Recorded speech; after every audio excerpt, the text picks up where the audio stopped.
आपको किसी व्यक्ति को जानना है तो उसके साथ आपको समय बिताना पड़ेगा। एक समय की बात है जब एक व्यक्ति अपने घर के बाहर बैठा मन ही मन कुछ सोच रहा था कि उसके सामने तभी भगवान प्रकट हुए। भगवान को अपने समय से देखकर उस व्यक्ति ने भगवान से एक प्रश्न किया कि मुझे जिंदगी में अनेक असफलताएं मिली हैं, अब मैं थक चुका हूँ, निराश हो चुका हूँ। हे भगवान, क्या मेरे जीवन का कोई महत्व तो नहीं है? क्या मेरा जीवन व्यर्थ है?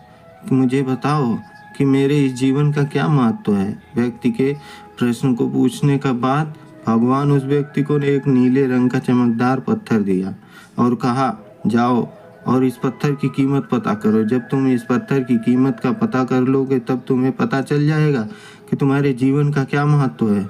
लेकिन एक बात याद रहे, इस पत्थर को बेचना नहीं है।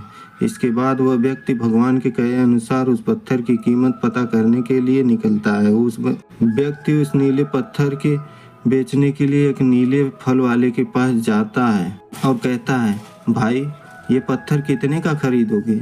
फल वाला उस पत्थर को ध्यान से देखने के बाद कहता है, भाई साहब आप 10 आम ले जाओ और ये पत्थर मुझे दे दो, जैसा कि भगवान ने इस पत्थर को बेचने के लिए मना किया था। उस व्यक्ति ने कहा, नहीं, मैं ये पत्थर नहीं बेच सकता, मुझे माफ़ करना। फिर वो व्यक्ति एक सब्जी वाले के पास जाता है। सब्जी वाले से बोलता है, भाई ये पत्थर कितने का खरीदोगे?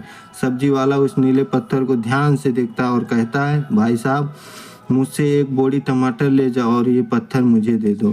फिर उस व्यक्ति ने कहा, नहीं, मैं पत्थर नहीं बेच सकता। इसके बाद वह व्यक्ति उस पत्थर को एक सुनार के पास लेके जाता है जहाँ तरह तरह के आभूषण पड़े हुए थे। वह व्यक्ति उस सुनार से कहता है, इस पत्थर की कीमत क्या है? सुनार उस पत्थर